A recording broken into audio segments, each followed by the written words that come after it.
محمد الرسول اللہ صلی اللہ علیہ وسلم کی محبتوں کی بدولت، پیارے نبی علیہ الصلوۃ والسلام کی دل کی ان دھڑکنوں کی بدولت جو امت کے لیے ہمہ وقت درد مند رہتی تھی، اللہ نے دیکھا کہ میرا محبوب پریشان ہو رہے ہیں صلی اللہ علیہ وسلم، ان کو تکلیف پہنچ رہی کہ میری امت کے لوگ نہ سحری اور افطاری میں وقت نہیں نکال پاتے، ہم کو افطاری بھی عطا کر دی، سحری بھی عطا کر دی، رات بھر بھی عطا کر دی، اور پھر یہ نماز تراویح جس کا آج کل کچھ لوگوں نے تماشا بنایا، کئیوں نے ابھی 6 دن کا قرآن ختم کروا دیا، اب یہ 6 دن کے بعد یہ جو نوجوان ساری رات سڑکوں پر پھریں گے، اب 6 دن کے بعد جنہوں نے یہ بات بنا لی کہ ہم نے قرآن سن لیا اب ہم تراویح پڑھنے نہیں جائیں گے، میں ان ملاؤں سے پوچھتا ہوں جو 6 دن کا قرآن سنانے کے لیے کمر بستہ ہیں صرف چندے کے سکوں کے لیے، کہ نماز تراویح وہ نماز ہے جس کے ایک سجدے پر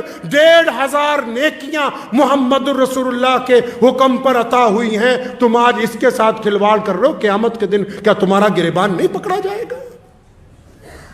پکڑا نہیں جائے گا؟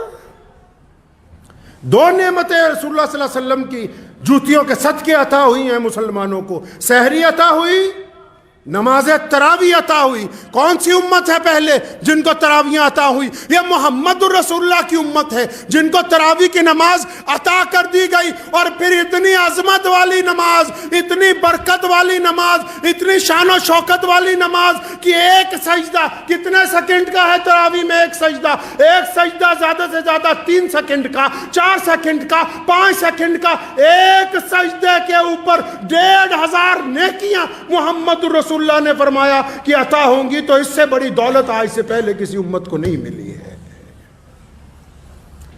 یہ ایسے ہے جیسے آپ اعلان کرتے ہیں کہ ہماری مسجد میں نماز پڑھنے آؤ 1500 روپے ملیں گے ہر ایک سجدے کی۔ ایسے ہے یہ نعمت جس کا کھلواڑ اڑا رہے ہیں کئی لوگ کہ جی چندہ نہیں ملے گا فلاں مدرسے کو اگر انہوں نے 6 دن میں ختم قرآن نہیں کرایا۔ جانا تو اپنی اپنی قبر میں ہے۔ محمد الرسول اللہ صلی اللہ علیہ وسلم کے سامنے قیامت والے دن پیشی ہونی ہے۔ مسلمانوں کی 2 پیشیاں ہیں۔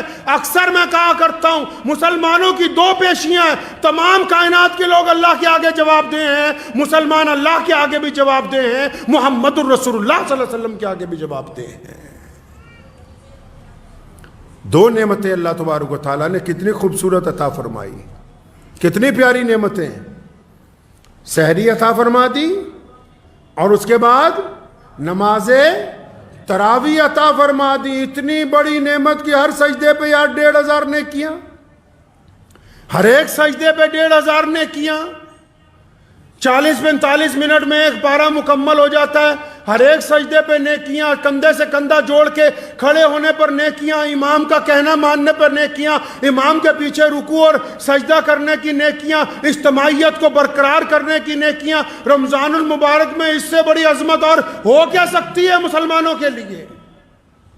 اور ان بیبیوں کو بھی کہتا ہوں جو صبح سے شام سحری اور افطاری گھر میں بنا رہی ہیں، بہترین کھانے کھلا رہی ہیں، لیکن اگر تراویح نہیں پڑھتی تو پھر ابھی انہوں نے رمضان کو نہیں پایا۔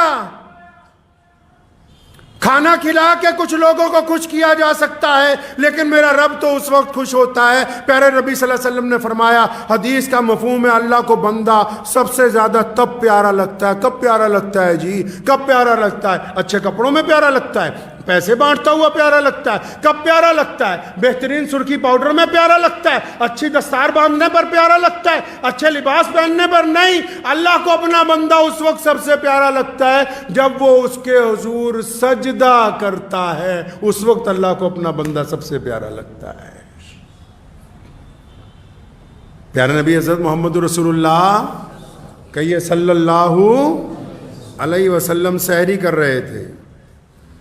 حضرت مولا علی کرم اللہ وجہ رضی اللہ تعالیٰ عنہ بھی ساتھ میں تشریف فرما ہے، سحری کر رہے ہیں۔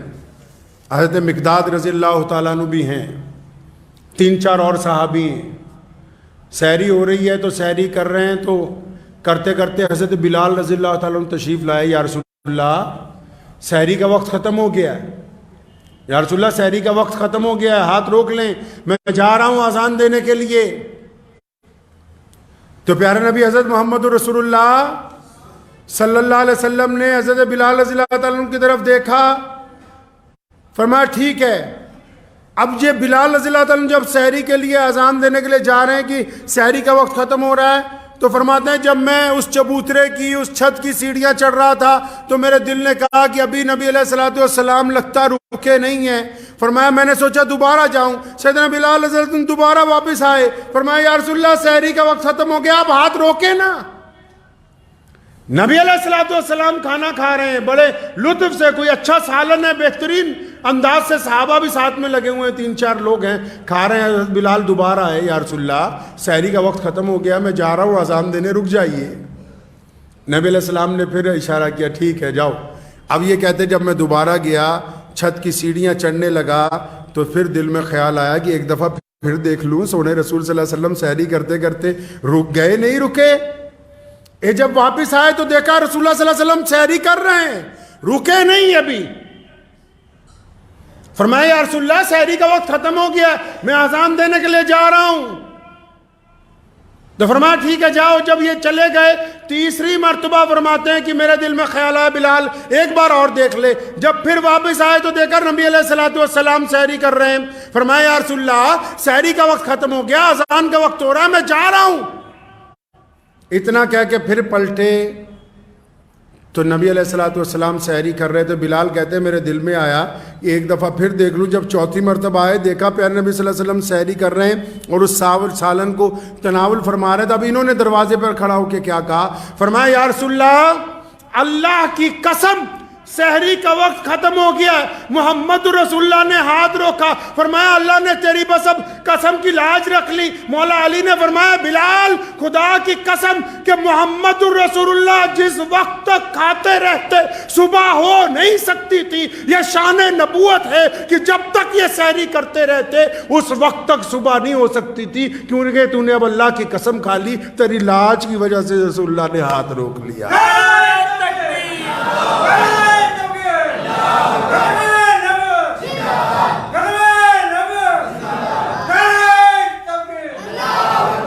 تو پیارے نبی حضرت محمد الرسول اللہ صلی اللہ علیہ وسلم کی زندگی کو پڑھیں اس رمضان میں۔ قرآن پاک کی کون سی آیتیں کب نازل ہوئیں، کیسے ہوئیں، رسول اللہ کیا چاہتے ہیں، جب تک پڑھیں گے نہیں بات نہیں بنے گی۔ تعویلات جتنی مرضی نکالتے رہو، جاہل آدمی وہ ہے جو اپنی غلطی نہ مانے۔ تلاش کریں اللہ اور اس کے رسول صلی اللہ علیہ وسلم کے احکامات کو، کسی سے ہٹ دھرمی کر کے کیا لینا ہے۔ ہر بندے نے مر کے جب اپنی قبر میں جانا ہے، جب ہر سوال کا جواب خود دینا ہے، جب اپنے بہی کھاتے ہمارے سامنے کھلنے، پھر یہ کون سی تعویل ہے کہ جی فلاں نے کہا 6 دن میں پڑھا دو، ہم نے پڑھ لی، جانا تو اپنے اپنے سفر پہ سب نے علیحدہ علیحدہ ہے، کوئی کسی کے ساتھ نہیں جاتا، چارپائی رکھ کے سب واپس آ جاتے ہیں، 2 منٹ میں بھاگتے ہیں۔ اس لیے اس رمضان کو، جو رمضان ہمارے درمیان آ گیا، اس کو پائیں پوری طاقت کے ساتھ۔ رمضان میں جتنا درود ہو سکتا ہے پڑھیں، یہ محمد رسول اللہ کا صدقہ ہے یہ روزے۔ رمضان میں جتنا بانٹ سکتا ہے بانٹیں، یہ محمد رسول اللہ صلی اللہ علیہ وسلم کی سنت ہے۔ رمضان میں اپنوں کو جتنا معاف کر سکتے ہیں کریں، یہ محمد رسول اللہ کا حکم ہے۔ یہ پیارے نبی علیہ الصلوۃ والسلام نے ہمیں سکھایا۔ یہ کیا دل میں روزہ بھی ہو دشمنیاں بھی پالی ہو، روزہ بھی ہو بےایمانیاں بھی ہو، روزہ بھی ہو ٹھگی ہو، یہ روزہ نہیں ہے، پھر تو کچھ اور ہی ہے، یہ روزہ نہیں ہوتا، اس کا نام ہے۔ پیارے نبی علیہ الصلوۃ والسلام افطار کرتے تھے ایک کھجور کے ساتھ، یا کبھی پانی کے ساتھ، یا کبھی دودھ کے ساتھ۔ افطار کے بعد تھوڑا سا کھانا کھانا۔ اسی افطاری کتنا کرتے ہیں جی؟ اسی کتنا کرتے ہیں افطاری کہ 5-7 سدھے گلاس کوکا کولا دے اندر، آدھا کلو مرغا، تھوڑی جی بریانی، تھوڑا جا قورمہ، 2-4 فروٹ۔ تو افطاری کردے کردے عشاء کی نماز کے وقت یہ حالت ہو جاتی ہے، آدھے سوچتے بھی تراویح پڑھنی ہے کہ نہیں پڑھنی ہے، نہیں پتہ لگ رہا آج۔ رمضان بلا شبہ اللہ نے اس مہینے میں بڑی نعمتیں عطا فرمائی ہیں، لیکن ان نعمتوں کا استعمال ان کے طریقے کے مطابق ہونا چاہیے۔ کھانے میں اتنا لطف نہیں آتا ہے جتنا کھلانے میں آتا ہے۔ ہمارے نبی علیہ الصلوۃ والسلام کا طریقہ تھا، جب کوئی چیز آتی تھی بڑے بانٹتے تھے اس کو۔ کھانے میں اتنا نہیں لطف آتا ہے جتنا دوسروں کو کھلانے میں آتا ہے. بدلہ لینے میں وہ مزہ نہیں ہے جو معاف کر دینے میں ہے. پیارے نبی علیہ الصلوۃ والسلام نے اسی رمضان المبارک میں مکہ مکرمہ کو فتح کیا ہے، اور آپ اگر فتح مکہ کے واقعات کو پڑھیں گے تو آپ کو رمضان المبارک کے ایک علیحدہ تصویر نظر آئے گی. اور پھر اسی رمضان المبارک میں محمد رسول اللہ نے جنگ بدر میں کفر پر فتح حاصل کی ہے. جب آپ بدر کے میدان کو پڑھیں گے آپ کے سامنے رمضان کی ایک اور تصویر آئے گی. یہ رمضان المبارک ہے، اس مہینے میں قرآن نازل کیا گیا. یہ رمضان اللہ کو راضی کرنے کا مہینہ ہے. تو آئیے ہم مل کے اپنے کردار سے اپنے رب کو راضی کریں انشاءاللہ تعالی. کریں گے انشاءاللہ تعالی. ہاں، زیادہ سجدے اور تسبیحاں اس وقت قبول ہوں گی جب دل کا کوڑا کر. فرمایا انس میرے بیٹے ایک بات تمہیں بتاؤں. حضرت انس رضی اللہ عنہ کو نبی علیہ السلام نے فرمایا تمہیں یہ میں بات بتاتا ہوں کہ بہترین اللہ کو بندہ وہ پسند ہے جو صبح کو اس حال میں اٹھے کہ اس کے دل میں کسی کے لیے کوئی برائی نہ ہو. اس حال میں اٹھے. ٹھیک ہے، بہت سارے جھگڑے ہیں، بہت ساری ناراضگیاں ہیں، بہت ساری غیبتیں ہیں، بہت سارے آپ پہ الزامات لگے. چھوڑ دیجئے، آپ ان کو اللہ کے واسطے معاف کیجئے، اللہ آپ کو معاف فرما دیں گے.